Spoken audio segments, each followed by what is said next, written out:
নমস্কার। অদ্ভুত অথচ বাস্তবের আরও একটা নতুন এপিসোডে আপনাদের সবাইকে স্বাগত। আমি সুশোভন। বন্ধুরা, আজকের এপিসোডটা আর 5টা এপিসোডের মতো নয়, কারণ আজ এমন একটা ঘটনা ঘটেছে, বা বলা ভালো এমন একটা কথা স্বীকার করে নেওয়া হয়েছে যা গত 70 বছরের ইতিহাসকে এক লহমায় বদলে দিয়েছে। আমরা এতদিন যা বলছিলাম, যা বিশ্লেষণ করছিলাম, আজ সেটাতেই সিলমোহর পড়ে গেল। আর সিলমোহরটা অন্য কেউ দেয়নি, দিয়েছে খোদ আমেরিকা। হ্যাঁ, ঠিকই শুনছেন। যে পশ্চিমী দুনিয়া গত 2-2.5 বছর ধরে ভেবেছিল যে তারা রাশিয়াকে শেষ করে দেবে, ভারতকে হাঁটুর উপর বসিয়ে দেবে, আজ তারাই পাবলিকালি জনসমক্ষে এসে সারেন্ডার করেছে। এটা হার স্বীকার নয়, এটা আত্মসমর্পণ। আজকের এই এপিসোডটা আপনার শেষ পর্যন্ত দেখা উচিত, কারণ আজ আপনি গর্ববোধ করবেন। আপনি বুঝতে পারবেন যে আপনার দেশ ভারত ঠিক কী করছে, কিভাবে প্রধানমন্ত্রী নরেন্দ্র মোদীর নেতৃত্বে ভারত গোটা বিশ্বের জিওপলিটিক্সের অভিমুখটাই ঘুরিয়ে দিয়েছে। আজ আমরা জানব কিভাবে পশ্চিমী দুনিয়ার সোনালী সময়ের অবসান ঘটল, আর সেটা কে করল? ভারত। আজ আমরা শুরুতেই সেই খবরটা জানব যা শুনে গোটা পশ্চিমী মিডিয়াতে আজ পিন ড্রপ সাইলেন্স। আমেরিকার একজন উচ্চপদস্থ কর্মকর্তা মার্কো রুবিও আজ পাবলিকালি এসে যা বলেছেন সেটা কোনো সাধারণ কথা নয়। তিনি বলেছেন, we have no option left to sanction Russia, অর্থাৎ রাশিয়ার উপর নিষেধাজ্ঞা চাপানোর মতো আর কোনো রাস্তা বা বিকল্প আমাদের হাতে বেঁচে নেই। একটু থামুন, কথাটা আর একবার ভাবুন।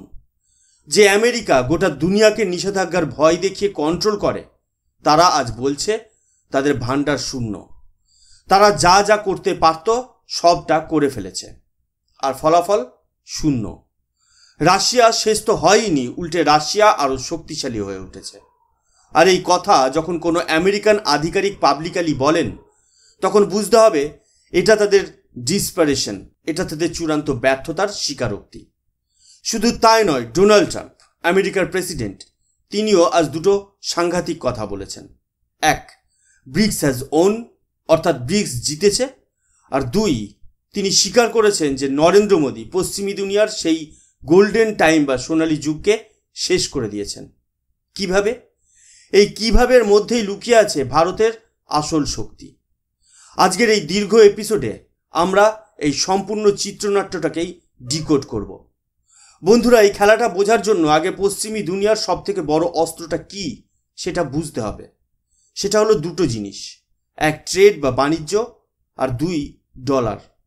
গত 50-60 বছর ধরে আমেরিকা ও ইউরোপ এই দুটো জিনিসকে উইপনাইজ করেছে, অর্থাৎ অস্ত্রের মতো ব্যবহার করেছে। যার উপর খুশি তাকে ট্রেডের সুবিধা দিল, আর যার উপর রেগে গেল তার উপর বসিয়ে দিল ইকোনমিক স্যাংশন। যে দেশ তাদের কথা শুনল না তাকে সুইফট পেমেন্ট সিস্টেম থেকে বার করে দিল, তার ডলার রিজার্ভ ফ্রিজ করে দিল। ইরাক, ইরান, লিবিয়া, ভেনেজুয়েলা, এরকম বহু দেশ এই অস্ত্রের সামনে নতজানু হয়েছে, ধ্বংস হয়ে গেছে। তাদের ধারণা ছিল এই অস্ত্রটা আনব্রেকেবল, এটা অজেয়। 2022 সালে যখন রাশিয়া ইউক্রেন যুদ্ধ শুরু হলো, তখন পশ্চিমী দুনিয়া ঠিক এই অস্ত্রটাই আবার বের করলো। তাদের প্ল্যান খুব পরিষ্কার ছিল। পশ্চিমী দুনিয়ার লক্ষ্য ইউক্রেনকে বাঁচানো ছিল না, তাদের আসল লক্ষ্য ছিল রাশিয়াকে ভেঙে টুকরো টুকরো করে দেওয়া, যেমনটা তারা সোভিয়েত ইউনিয়নের সাথে করেছিল। তারা কি করলো? 1, ব্যাংকিং স্যাংশন। রাশিয়ার বড় বড় ব্যাংকগুলোকে সুইফট সিস্টেম থেকে বের করে দেওয়া হলো। 2, অলিগার্ক। রাশিয়ার ধনী শিল্পপতিদের টার্গেট করা হলো, তাদের সম্পত্তি বাজেয়াপ্ত করা হলো। 3, ইন্ডাস্ট্রি স্যাংশন। ডিফেন্স, টেকনোলজি সব কিছুর উপর নিষেধাজ্ঞা চাপানো হলো। 4, সাধারণ জিনিস, এমনকি সাধারণ মানুষের খাবার দাবারের মতো জিনিস যাতে রাশিয়াতে না পৌঁছায় তারও ব্যবস্থা করা হলো। ইতিহাসে কোনো একটা দেশের ওপর এত হাজার হাজার স্যাংশন আগে কখনো চাপানো হয়নি। তাদের টার্গেট ছিল রাশিয়ার ইকোনমিকে হুড়মুড়িয়ে ভেঙে ফেলা। পুতিনের বিরুদ্ধে বিদ্রোহ হবে, আর রাশিয়া 4-5টা আলাদা আলাদা দেশে ভেঙে যাবে। এর সাথে তারা আর একটা খেলা খেলল, তারা ভারতকে টার্গেট করলো। তারা জানতো ভারত আর রাশিয়ার বন্ধুত্ব অনেক পুরনো, তাই তারা ভারতের উপর প্রচণ্ড চাপ সৃষ্টি করতে শুরু করলো। আমেরিকা আর ইউরোপ ভারতকে সরাসরি হুমকি দিতে শুরু করলো। তারা বলল, তোমরা রাশিয়ার থেকে তেল কেনা বন্ধ করো, রাশিয়ার নিন্দা করো, আমাদের পক্ষে এসো। পশ্চিমী মিডিয়াগুলো প্রচার শুরু করলো যে ভারত যদি কথা না শোনে তাহলে ভারতের অবস্থাও খারাপ হবে। খোদ আমেরিকার তরফে বলা হলো মোদি 60 দিনের মধ্যে আমাদের পায়ে এসে পড়বেন। বন্ধুরা, এই জায়গাতেই গল্পের সব থেকে বড় মোড়টা এলো। এখানে যদি পুরনো দিনের কংগ্রেস সরকার থাকতো, মনমোহন সিং বা সোনিয়া গান্ধীর সরকার, তাহলে হয়তো আমেরিকার একটা ফোনেই ভয়ে রাশিয়ার থেকে তেল কেনা বন্ধ করে দিত। কিন্তু এখানে ছিলেন প্রধানমন্ত্রী নরেন্দ্র মোদী। ভারত আমেরিকার চোখের দিকে চোখ রেখে কথা বলল। আমাদের বিদেশমন্ত্রী এস জয়শঙ্কর গোটা দুনিয়ায় ঘুরে ঘুরে বলতে লাগলেন, Europe's problem are not the world's problem. তিনি সরাসরি বললেন, আপনারা কারা আমাদের বলার যে আমরা আমাদের দেশকে কিভাবে চালাবো?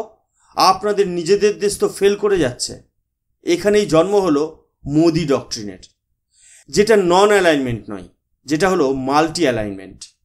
ভারত একটা খুব পরিষ্কার সিদ্ধান্ত নিল, আমরা কোনো পক্ষে নেই, আমরা শুধু ভারতের পক্ষে আছি। আমাদের ন্যাশনাল ইন্টারেস্ট সবার আগে। আমেরিকা রেগে গিয়ে আমাদের উপর 50% ট্যারিফ বসিয়ে দিল। আমাদের মিডিয়ার একাংশ কাঁদতে শুরু করলো, ওরে বাবা, সব শেষ হয়ে গেল, ভারতের ইকোনমি ধ্বংস হয়ে যাবে। কিন্তু ভারত সরকার এক বিন্দু ভয় পায়নি, তারা প্যানিক করেনি। তারা জানতো তারা কি করছে। পশ্চিমী দুনিয়া যখন ভাবছে যে তারা রাশিয়াকে অর্থনৈতিকভাবে আইসোলেট করে দিয়েছে, ঠিক তখনই ভারত তার আসল খেলাটা খেলতে শুরু করলো। রাশিয়াকে তার তেল বিক্রি করতে হতো, পশ্চিমের বাজার বন্ধ। এই সুযোগে ভারত রাশিয়ার সাথে একটা ঐতিহাসিক ডিল করল, এক ডিসকাউন্টেড ডিল। ভারত বিপুল পরিমাণে ডিসকাউন্টে রাশিয়ার থেকে অপরিশোধিত তেল কেনা শুরু করলো। বিলিয়ন বিলিয়ন ডলার বাঁচালো ভারত। দুই, মুদ্রাস্ফীতি কন্ট্রোল। যখন গোটা ইউরোপ আমেরিকায় তেলের অভাবে ইনফ্লেশন বা মুদ্রাস্ফীতি চরম সীমায় পৌঁছে গেল, যখন সেখানে 100 টাকার জিনিস 300 টাকা হয়ে গেল, তখন ভারতে যুদ্ধের আগে যা তেলের দাম ছিল, যুদ্ধের পরেও তাই রইল। এটা সম্ভব হলো শুধু এই স্ট্র্যাটেজিক সিদ্ধান্তের জন্য। 3, রুপি রুবেল ট্রেড। ভারত বলল, আমরা ডলারে পেমেন্ট করব না, আমরা আমাদের নিজস্ব মুদ্রা অর্থাৎ ভারতীয় রুপি এবং রাশিয়ান রুবেলে ব্যবসা করব। বন্ধুরা, এটা কোনো সাধারণ ট্রেড ছিল না, এটা ছিল ডলারের আধিপত্যের বিরুদ্ধে একটা সরাসরি বিদ্রোহ। ভারত একা নয়, ভারত এই কাজে চীনকেও পাশে পেল। চীনও বিপুল পরিমাণে রাশিয়ার তেল কিনল। ধীরে ধীরে ব্রাজিল, সাউথ আফ্রিকা, ইউএই সবাই এই নতুন জোটে সামিল হলো। রাশিয়ার ইকোনমি ভেঙে পড়ল না, রাশিয়া অ্যাডাপ্ট করে নিল। আর এই অ্যাডাপ্ট করতে সব থেকে বড় সাহায্যটা করলো ভারত। এই গোটা খেলায় সব থেকে বড় ক্ষতি হলো কার জানেন? আমেরিকার নয়, রাশিয়ারও নয়, সব থেকে বড় ক্ষতি হলো ইউরোপের। ইউরোপ আমেরিকার কথায় নেচে রাশিয়ার সস্তা এনার্জি নেওয়া বন্ধ করে দিল। ফলাফল, জার্মানির মতো ইন্ডাস্ট্রিয়াল দেশ এনার্জি ক্রাইসিসে ঢুকে গেল। তাদের কলকারখানা বন্ধ হতে শুরু করলো। ইতালির ফ্যাক্টরিগুলো এক এক করে ঝাঁপ ফেলতে লাগলো। বুলগেরিয়ার মতো দেশের কাছে শীতকাল কাটানোর মতো এনার্জি রিজার্ভ পর্যন্ত রইল না। এক কথায় ইউরোপ আমেরিকার হয়ে লড়তে গিয়ে অর্থনৈতিক আত্মহত্যা করে বসল। আর ঠিক এই সময়ই জন্ম নিল এক নতুন শক্তি, যার নাম ব্রিক্স। ব্রিক্স একটা নতুন জোট তৈরি করলো। এই প্রথমবার ব্রিক্স দেশগুলোর মিলিত জিডিপি যদি আমরা পারচেজিং পাওয়ার প্যারিটি হিসেবে মাপি, সেটা G7 বা পশ্চিমী দুনিয়ার ক্লাবকে টপকে গেল। এটা ছিল একটা ঐতিহাসিক পাওয়ার শিফট। ক্ষমতার ভরকেন্দ্রটা পশ্চিম থেকে পূর্ব দিকে সরে আসতে শুরু করলো। এই নতুন সিস্টেমটা তৈরি হলো কিভাবে? এর পেছনেও ভারতের একটা বিরাট ভূমিকা আছে। ভারত এমন একটা অল্টারনেট ইকোনমিক সিস্টেম তৈরি করলো যেখানে ব্যবসা করার জন্য পশ্চিমী দুনিয়ার অ্যাপ্রুভালের কোনো দরকারই নেই। প্রধানমন্ত্রী নরেন্দ্র মোদী একটা নতুন শব্দবন্ধকে জনপ্রিয় করে তুললেন, গ্লোবাল সাউথ, অর্থাৎ দুনিয়ার সেই উন্নয়নশীল দেশগুলো যারা এতদিন পশ্চিমের হাতে শোষিত হয়ে এসেছে। ভারত বলল, আমরা এই গ্লোবাল সাউথের আওয়াজ। আমরা আর এক মেরু বিশ্ব চাই না, আমরা বহু মেরু বিশ্ব চাই, যেখানে শুধু একটা দেশের কথায় গোটা দুনিয়া চলবে না, অর্থাৎ আমেরিকার কথা। আর এই কারণেই আজ 40টারও বেশি দেশ ব্রিক্সে যোগ দেওয়ার জন্য লাইন দিয়ে দাঁড়িয়ে আছে। কেন? কারণ ব্রিক্স আর ন্যাটোর মধ্যে একটা মৌলিক তফাৎ আছে। ন্যাটো বা G7 দেশগুলো অন্য দেশের উপর তাদের সিদ্ধান্ত জোর করে চাপিয়ে দেয়, আর ব্রিক্স দেশগুলোকে বিকল্প দেয়। বিকল্প পেমেন্ট সিস্টেম, বিকল্প ট্রেড রুট, বিকল্প মুদ্রা। ভারতের নতুন ব্যবস্থায় ব্রিজ বা সেতু হয়ে উঠল। আমরা রাশিয়ার সাথেও ব্যবসা করছি, আবার আমেরিকার সাথেও করছি।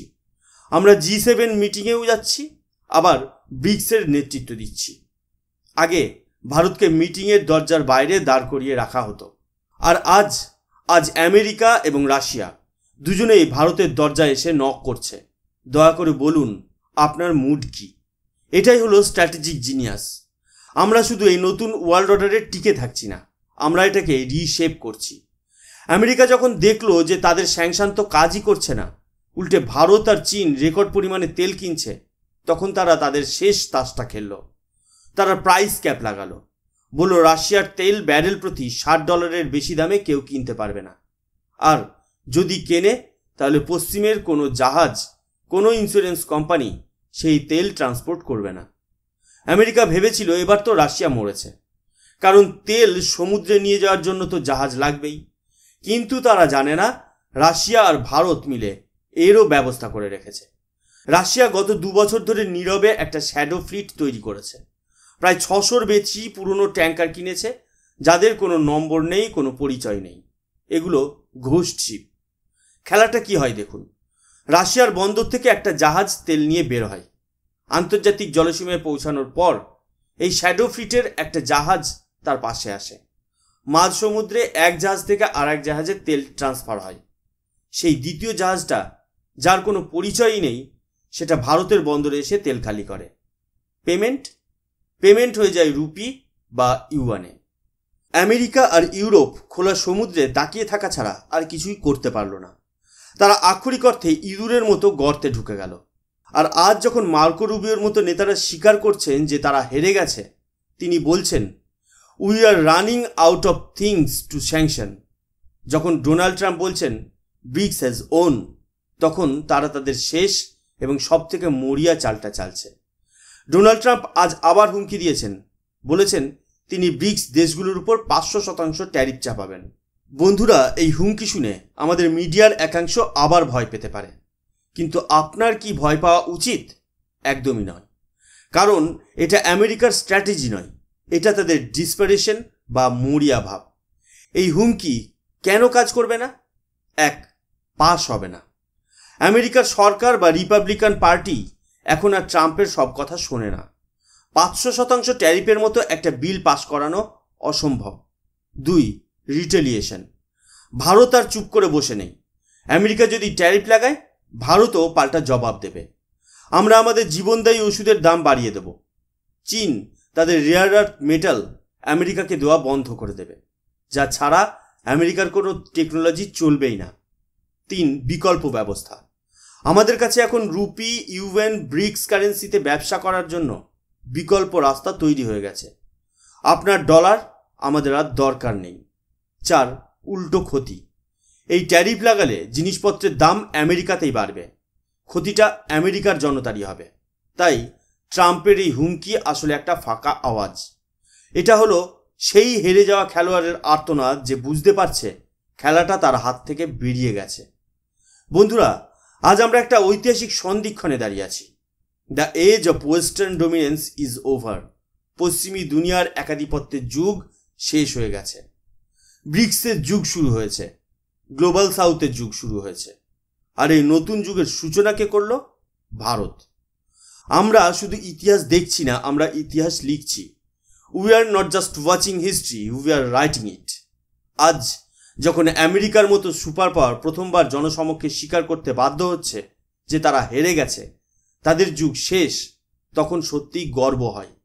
এটা সম্ভব হয়েছে শুধু একটা বলিষ্ঠ নেতৃত্বের জন্য, একটা আত্মবিশ্বাসী সরকারের জন্য, যারা দেশের স্বার্থকে সবার ওপরে রাখে। যারা এতদিন ভারতকে অবহেলা করত, আজ তারাই ভারতের কাছে আসছে। আজ ভারত ঠিক করছে দুনিয়া কোন দিকে চলবে। এই বিষয়ে আপনার কি মত? আপনিও কি ভারতের এই নতুন ভূমিকায় গর্বিত? আপনার বিশ্লেষণ অবশ্যই নিচে কমেন্ট করে জানান।